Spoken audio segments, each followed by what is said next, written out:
Well, Luke, I appreciate you taking the time to talk. And you and I met over a year ago, I think, and we talked about your time in the service and your combat experience in Afghanistan. And so we don't need to run through all that again. What I'm interested in hearing you talk about now is, are you what about 8 years now after the Army? About 7 or 8 years post Army at this point? Yeah, I got out in 2014, so Okay, so 6 years, I guess. yeah, Six, about seven. Yeah, in about there. yeah, about 6 years. Because I often will ask Vietnam vets, when you look back on Vietnam, what does it look like now? And for them, we're talking 50 years. For you, it's much less. Yeah. So, I'm interested in that. So, not rehearsing, everything that happened in Afghanistan, although I'm sure we'll mention some things, Sure. but just as I pitched that question real generally, just as a way of getting started. I mean, what's your general response to that? It's a really broad, open-ended question, but when you look back on your time in the service, your combat experience in Afghanistan, what does it look like to you at this point, 6 years on? Yeah, I think it's, I mean, we certainly didn't get I didn't get the treatment that a lot of Vietnam veterans got. So, I think most people nowadays are pretty good at distinguishing between, the war and the soldiers. So, I went to college in San Francisco, like pretty much right after I got out for a little bit. So, it's pretty drastic change in scenery, but everybody treated me, pretty fine over there, just like everybody else. Yeah. And I think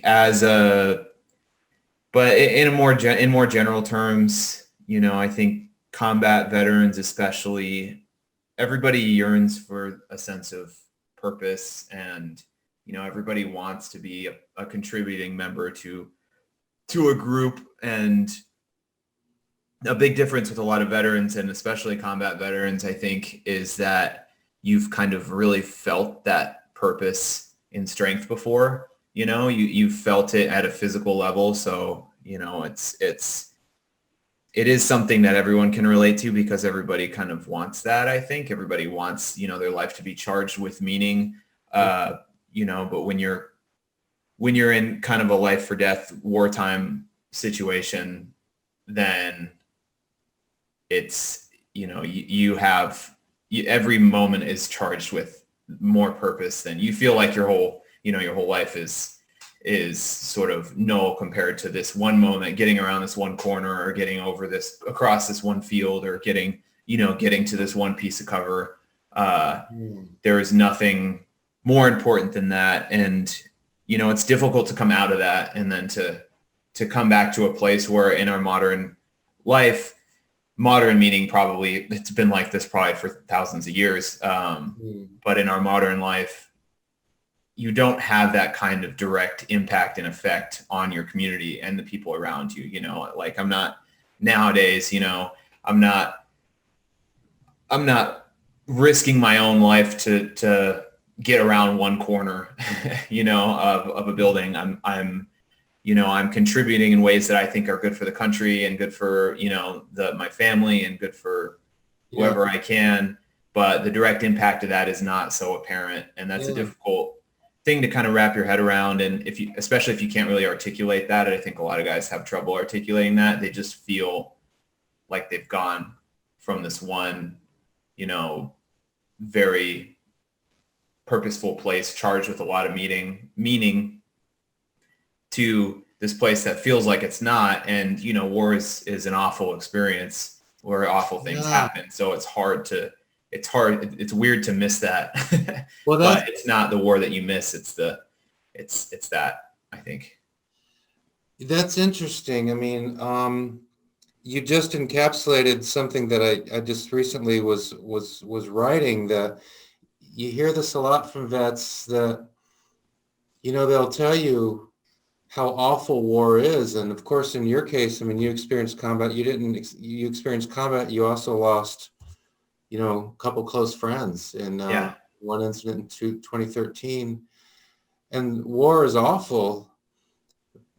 And at the same time, it sounds like you're saying there's something about it at the same time that you miss. Yeah. And, there's a proof in that it's not the war that you miss. When you meet veterans, combat veterans who have gone on to something that they feel that they are really putting their life into. Some guys go back to whatever it was they were doing before. Some guys go and do something that's, not particularly something that they're passionate about. But some guys really, whether they find a way to charge their everyday life with purpose and meaning, with their family, building a family or something like that, Yeah. or whether they go out and do something else, crazy or something. They, a lot of those guys, I don't think really, they might miss the specific, context of being out there with your, Ranger buddies or your, military, like whoever, like your platoon or your squad or whatever. They might miss some of the specifics, but a lot of them won't have that kind of longing to go back necessarily because they found that somewhere else. And it might not even be combat related. It might be, it's just, I find that a lot with my writing. If I'm writing a lot, I feel very fulfilled by it, and then I don't necessarily feel that I have this longing to go back to a place where, Yeah. And I know that you had an op-ed not so long ago in the New York Times, mm-hmm. right? Recounting, I mean, you saw a lot of stuff in Afghanistan, but recounting this one particular combat situation, if I remember correctly. Yeah, that one it was all over the news when it happened. And and a few years later, I wrote that piece for the Times. Yeah. And then I have a collection of poems that you wrote. And actually, just as soon as you began speaking, I remember that I had that collection of poems, and I wish I had it on hand right here.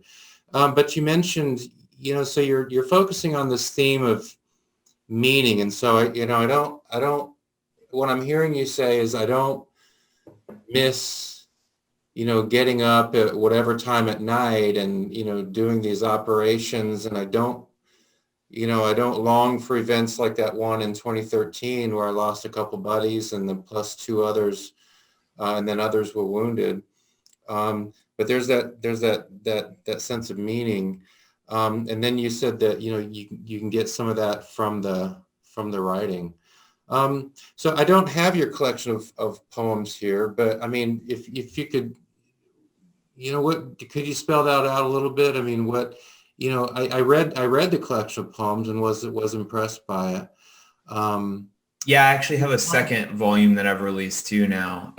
We have a second volume now. Oh. Yeah. So there's two books of them, and I self-published them, and they're but it was just kind of a way for me to work through. I mean, I started writing them as a way to work through my experiences and to help articulate my experiences through a medium that is not necessarily, just like a journal. Poetry is kind of like music. It kind of almost articulates or taps into things that you can't really put regular words to. So, I mean, really any kind of art is like that. I think every type of art just attacks different ideas about the human experience and from different angles, different ways. And poetry was just the way that I picked for those. And then I found a lot of guys started resonating with it as I was sharing it a bit. So I put them in a book and put them out there. Well, good. I'm gonna grab your second collection because the first one I was impressed by. What would you say to vets? Because I mean, what I'm hearing you say, I've heard it so many times in different ways from veterans. Kind of this weird paradox that's incomprehensible to folks who've never experienced it. Yeah. But on the one hand, that's an awful thing that I would never want to experience again, and I wouldn't wish it on anyone I care about. At the same time, there's something within it that that I miss. What would be, and here actually the only pre-prepared question I had, I think you've already kind of addressed, and that is, do you miss the sense of camaraderie? It sounds like that's part of it, this sense of Yeah. purpose. Like, I mean, this intense focus, like, okay, whatever's around that corner, that's a really important question. And I am like absolutely zeroed in on this question Yeah. of fundamental importance. But it's not just you, it's the team, and you're all in it Mhm. together. I mean, is that really what you miss too, that sense of camaraderie? And Yeah, well, when you talk about a sense of purpose, I guess when you're asking what purpose are you serving, you're serving two really. One is just the mission that you're there for, and the other are the people that you're with. So, there's that is the purpose that you're serving. Is the people that you're with is one of the essential parts of it. And I mean, if you were only serving the people, you just wouldn't go on mission. So that's obviously, like the mission is a really important part of it. But the people is probably what you really care more about. That's where your heart is when you're when you're out on target or on mission. And you definitely miss that. I mean, your friendships are, again, they're it's a little bit like family. Like, you might not like all of them. You might get along really, really well with some of them, and that you would have been friends with anyway. Some of them may probably not. Some of them definitely not. But you feel closer to them, just like not everyone, but some people with family. Even some people don't even like their family members, but they still love them and care about them a lot. And yeah, as you experience these things more and more, as you go on more deployments and, difficult training cycles and stuff, I think a lot of those guys, you just get really close to each other. And, I wouldn't say that there's this like transcendental, epic sort of brotherhood. I mean, they're just your really, really good friends, and you've just gone through a lot of stuff together. I mean, that's really all it is, but it's something that, you definitely miss when you get out. I've sort of gotten around that because I've stayed close to two really good friends who got out at the same time. So, while we're not going on target anymore, we're still, good friends. We talk multiple times a week. And now that we lived with each other for like a couple of years after we got out. We were roommates, and then, we still talk a few times a week, and I'm pretty plugged into the veteran community in general. So,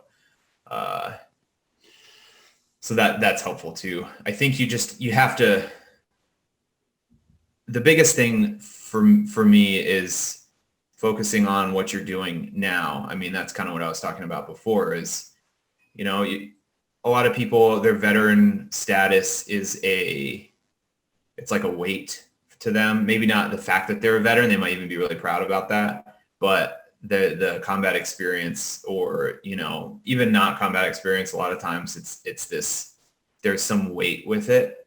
But you can either look at it that way, or you can look at it as a really strong foundation off of which you can build, which is important because you're building off of it, which means you have to build something. I think, you can't leave the military with a sense of entitlement that your life has been built already. If you're going to get out and do something new, you have to do whatever it is that you're going to do, and you have to be good at it. If you're going to, I had a friend who said that, like, if you're going to get out of the military and go be a milk salesman, like, you have to be able to sell milk.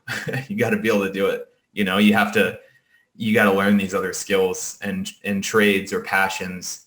If you always wanted to get out and go fishing, like, you got to go out and go fishing like a bunch, go do it a lot, whatever it is. It doesn't have to be your job, but whatever it is that you're doing, your military, all the stuff you learn in the military and in combat, I think you need to reflect on it and study it, but you also need to build off of it and go forward, whatever it is that you're doing.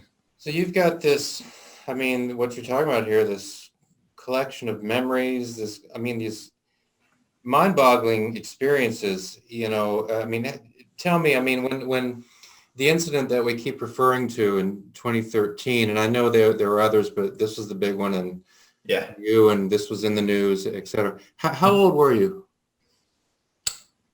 I was 23 then. 23. Yeah. Yeah, so yeah, that's pretty young.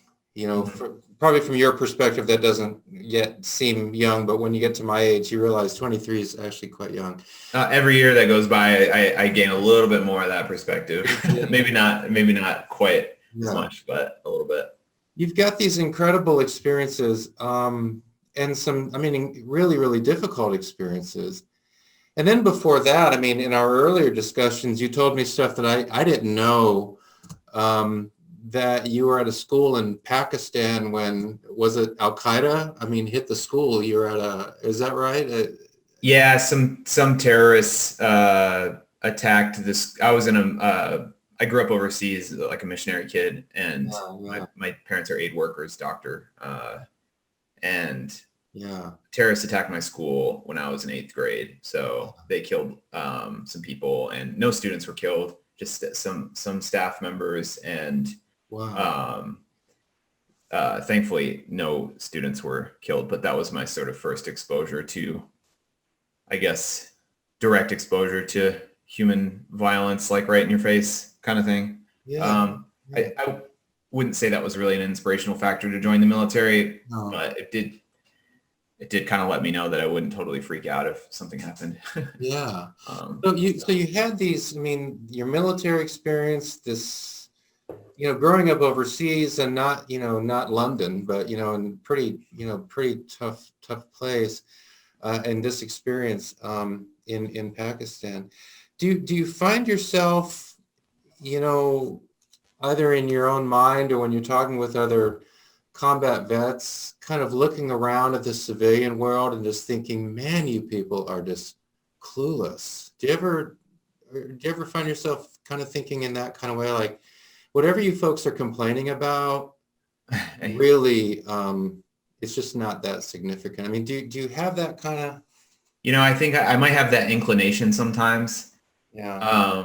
But I really try to focus on learning from people. So if I, it is easy to do that, especially when, right after you get out, or like right after, because in Ranger Battalion, you don't really get to pick when your leave is. It's like you go on leave before and after deployment. So a lot of times you'll come back, chill out for a week and then go on leave for 2 weeks. So you go home, or to wherever it is that you choose to go. And, that's a lot more of an intense feeling like that.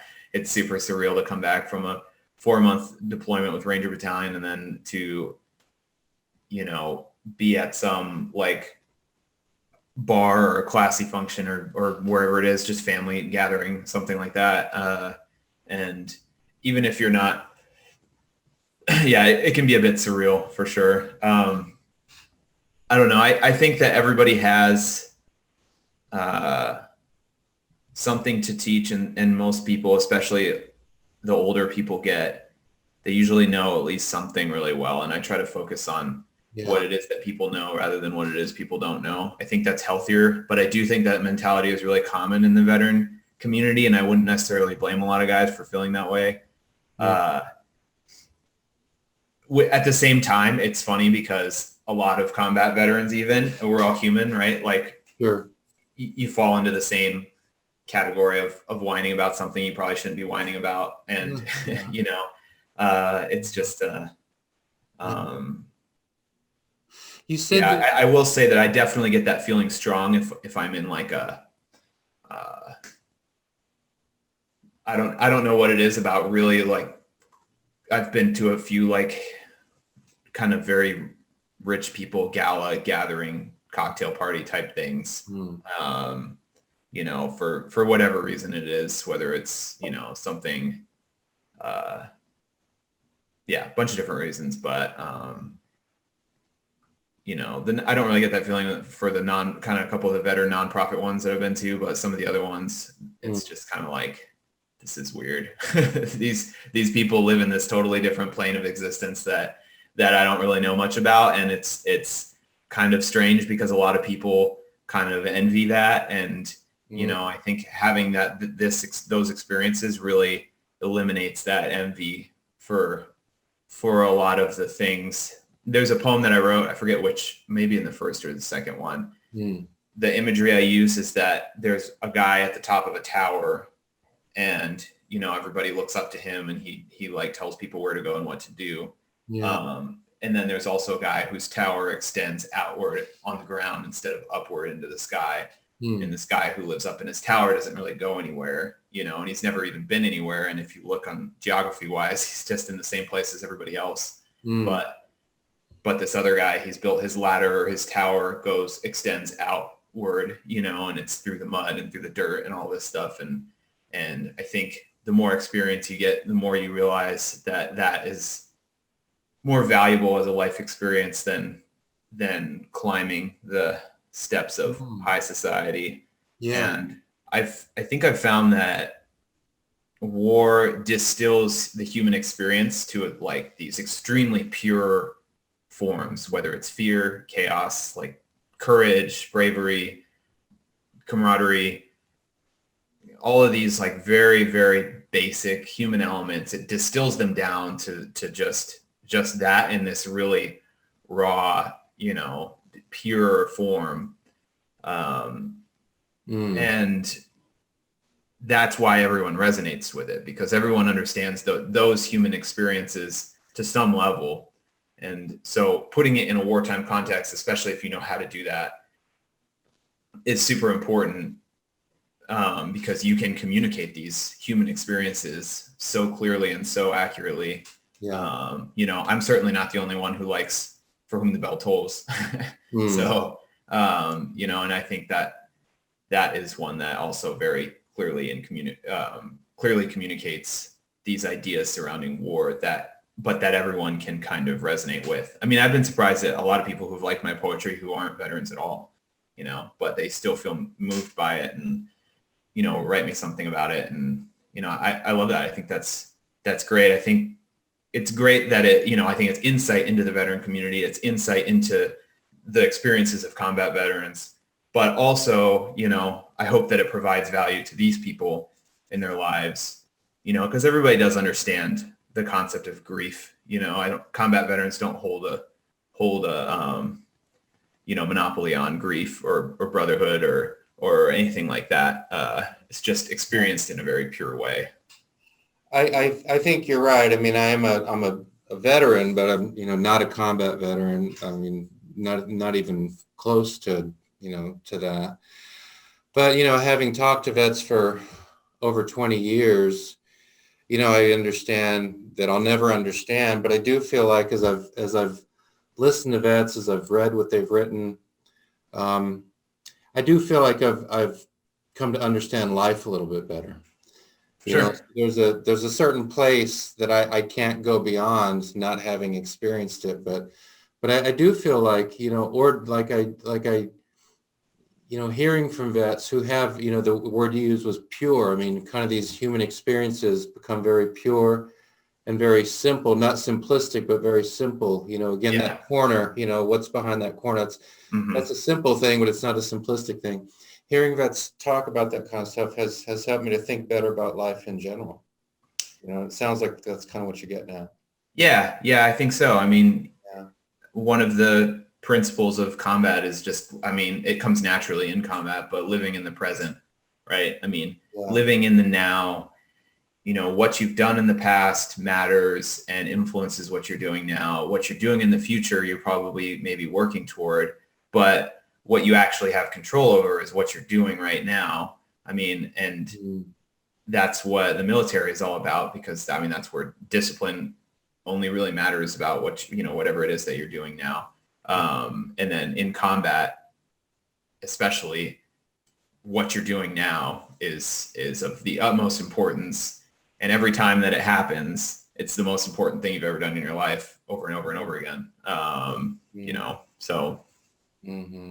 I hear you. Yeah. I've got a couple questions coming up that are in my mind now, and feel free to bat them down. Sure. You mentioned, the two friends that you're still in touch with. You lived with them for a while. You're still in touch with them. You talk to them regularly. And I'm looking here at a picture of two of your friends that you can't talk to, Mm-hmm. Patrick and Cody. Mm-hmm. Um, and even looking at the picture right now, I'm feeling very moved as I look at it. When I say those names to you, I mean, what does that mean to you now? I mean, it's just a lot of memories, associated with it. When you think about a person's life and your interactions with them, Patrick was my best friend for a long time. And, I mean, I generally think about, I mean, that was our fourth deployment together. So we had a lot of experience in combat together, Yeah. by the time that he died. But, I don't really, I think about those times sometimes, the other missions that we had. But if I think about those, I'm usually thinking about the mission itself and not really his involvement or my involvement in it too much, unless it's like something funny that happened on target. But like, I just think about all the little stuff in, all the, like, helping him move down from, or move a bunch of his old stuff from Pennsylvania down to Fort Benning, or, like going to visit him and his parents, over leave because my parents live in Thailand. So, I wouldn't always go back there every time. Yeah. So going to hang out with his family, or like, our times when we were roommates together, or when he got married, just kind of like, mostly small events, concert that we went to, Yeah. random trips and memories. And then with Cody, he was a junior ranger, he was a really solid dude. Would have really done well and gone far. So, that's less of probably a peer-to-peer relationship, more of like a little brother type, trying to mentor someone. And, Yeah. and we hung out outside of work a few times, but, Yeah. mostly, he had been on one deployment before that. So, and he was just a strong, solid dude, and very smart, really smart, but not super, rangery, like not super army military, and neither was I. So I always resonated with that in him. Yeah. Yeah. So, that was, yeah. And, and I think about that. And then I think about just all the stuff after, so much happens after somebody dies. It's like that becomes a part of their story, that becomes a part of that, all of that, like that whole narrative is extended into and past their deaths. And some, you get there's a lot that goes on that affects you permanently in those years after. So, a lot of those feelings too. I mean, it just, but. Well, earlier you were talking about meaning, this need human beings have for meaning. Again, this is, at least it's a really hard question. I don't know. And it may be one that's, maybe I shouldn't ask it. That's right. But when you look back on, you and Patrick especially were close. You had these 4 deployments together. You did all kinds of stuff together. Yeah. And there's this operation where Patrick and did I say Patrick a minute ago? You and Patrick did these 4 deployments together. Yep. Patrick and then Cody, and then there are the other 2 who are lost on this. What does that mean? I mean, you know what I mean? Like in an operational kind of sense, Well, / personal. Well, yeah, right. I mean, the operation, folks can listen to that discussion and, what that operation was about. But as people look back and they they want to know, what was that for? Yeah. What does that, what, I know what that meant when we got on the helo, and I know what happened when we got back, but what does it mean now? Yeah. It's a tough question. I think people should ask it though. I think it should be asked by, there are wars in American history where it probably should have been asked a little bit more. And, and this being one of them, really, I mean, it needs to be asked. There's a lot of stuff that I either can't answer or can't talk about just, operationally, but, in a general sense, I think one of the blessings of being in a special operations unit is one that you generally know who you're after, or you always know who you're not generally, you know who you're after. And you're not handed intelligence on a silver platter. You're monitoring it and you're understanding it. And, you have this greater understanding of what you're doing, who you're after and why you're after them. And one of the blessings of being in a special operations unit is that the people that you're going after, especially in a place like Afghanistan, they're not like, I mean, regardless of the context of the politics of the entire war, these are not model citizens. They are like people who are, I mean, I've been after all sorts of Taliban leadership, and guys who, guys who are in charge of just doling out IEDs that are blowing up, Americans and Afghan soldiers and Afghan civilians alike, all of them, the guys, I've been after a guy who would rig up suicide vests on like kids and disabled people just to get them close to Americans. So then they would essentially use like the kid or the mentally disabled person as a unknowing suicide bomber. I've been after guys who manage and run suicide bombing, they manufacture the vests and the explosives for it.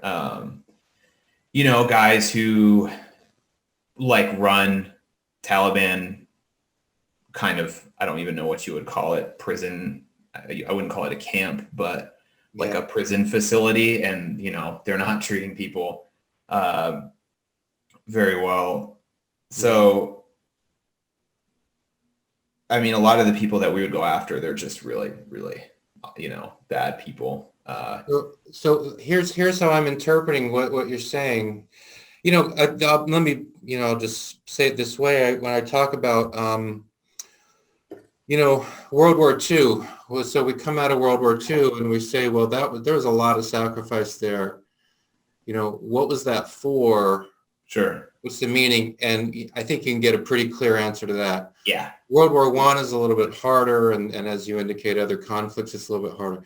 Here's how I'm interpreting what I'm hearing you say. That, in the Wall Street Journal now, that's the paper I get, in the back pages, A10, A9, little blurbs on, bombs going off in Afghanistan and stuff, stuff that 8 years ago would have been on the front page, or 10 years ago would have been on the front page now. And so, Afghanistan's future is very much in question, negotiations with the Taliban, all this stuff. Yeah. But here's how I'm interpreting what you're saying. That the meaning of the work you did, the meaning of the work that Patrick and Cody and the others did, was that for all the problems that exist in Afghanistan, there are fewer of those monsters today. I mean, if nothing else, if at the very least, there are fewer of those monsters who are trying to rip Afghanistan to pieces now. Yeah. Would have been had you guys not been there, doing that work. Yeah. I mean, man, it's such a complicated situation there, and it's not really, I don't think, since I was there, it wasn't really like a war. It was like a mega, it's a mega insurgency. It's this huge, counter-terrorist operation. It's fought, it can be sometimes fought like a war on the ground level, but it's sort of politically and on a larger scale. It's not like, you're not taking, we weren't really taking ground in the sense that, there's no front line that we're pushing forward and stuff like that. And, in my opinion, there needs to be some, in order for Afghanistan to have the sort of bright and happy future that, most people hope for. It needs to have some sort of, strength to hold its own. And then it also needs just a huge influx of education and, that doesn't need to come in the form of formal education necessarily. Really, access to the internet is huge. If people there can have access to the internet, if they can know that, oh, hey, I live in this little rural place, but in other places in the world, women are treated a lot more equally than they are here. Or, people aren't necessarily punished. It's not normal in some countries to be punished so severely because, your dad stole something. Some places you aren't punished for the sins of your family at all, a lot of places. And a lot of people just don't know that on the ground level. I mean, yeah, it seems normal. You go to a place like Kabul or something and yeah, okay, everybody, a lot of people have access to that. But when you start going on these missions, you start getting out into these rural places where the Taliban are recruiting from. We had one guy one time ask us why we weren't speaking Russian. And this wasn't at the beginning of the war. This was in like 2011, I think. So, it was, some of these people are totally cut off. Even Taliban operatives can get cut off. I was in Afghanistan when bin Laden got killed, and we hit a target probably weeks, months, maybe a month later. And this was an actual Taliban dude, and he had no idea, not that bin Laden was directly Taliban and more just a figurehead at that point, but for everyone, but that would have been something that would have been on the Taliban's radar, obviously. So, especially since he was killed in Pakistan. So yeah, but anyway, just to go back to your whole thing, there is definite benefit in the people that we went after. I don't know necessarily that like this huge long-term impact. I've been on a couple of missions, I think, that have had like kind of global impacts that, I can't talk about as much. But even short of those, with these just going after Taliban leadership, I'm not necessarily going to say that was a wartime at like a whole waging war level. Should we have been there for these amounts of years doing these sorts of operations in the way that we conducted them? Hindsight is 2020, but I guess I don't know, but I can feel pretty confident about at least the people that we went after, that I was not mad about going after them. right. But a lot of guys don't, a lot of like regular Army guys don't have that luxury. Sometimes they don't really know who they're going after. And sometimes, especially if they're the ones they're just driving around doing presence patrols or something and they get hit. And the guys that they're fighting might just be, manipulated, lied to, or low level Taliban guys aren't necessarily at the level of bad that the guys that we were going after. Some of them, Taliban rolls up to a farmer's house and said, the Americans are here and they want to like kill your whole family, grab a gun, like, let's do this. And, he might just pick the guy who's speaking his own language and looks like him. And it sounds right. And it sounds urgent. And like, let's do this. That's a lot more difficult of a situation than going after a guy who makes suicide bombs for a living. Yeah, I hear you. And so that gets back to that theme of meaning. There's no, at least in terms of the operations and the level of intelligence you had, there's not that ambiguity in terms of, this particular mission was a mission that, if successful, made the world better. Yeah.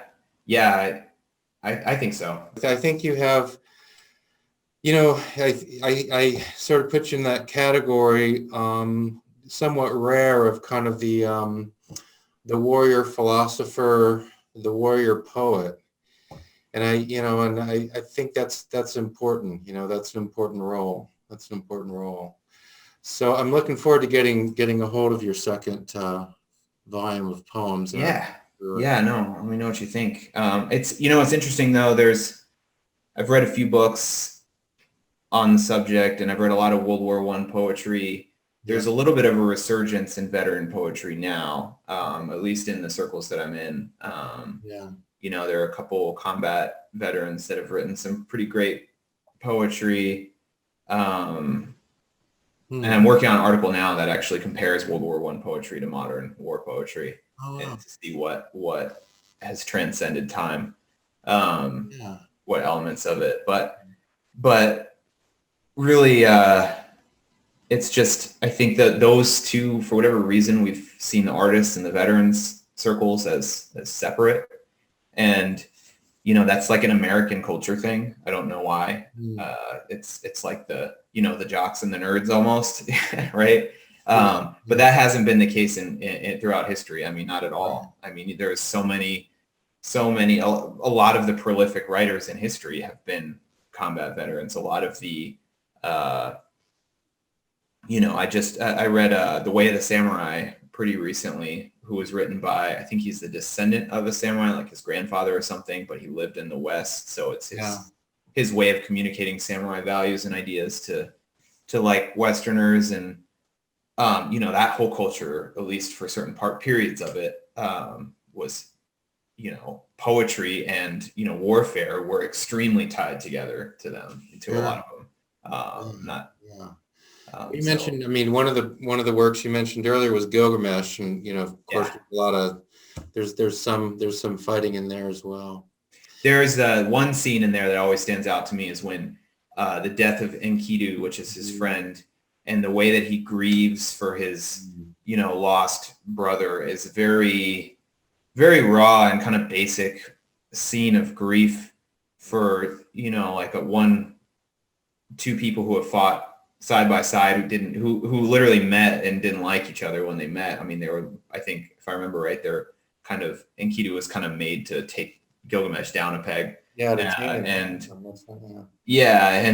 that grief is a very raw moment. That's extremely, if you kind of translate the old language a little bit, it's, you might as well see it in a movie today. I mean, it's very transcendental of time, and that's the oldest piece of literature that that physically exists anyway, I think.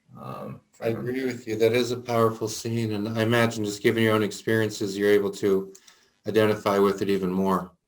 Yeah, it's incredible. So it's such an old piece of literature.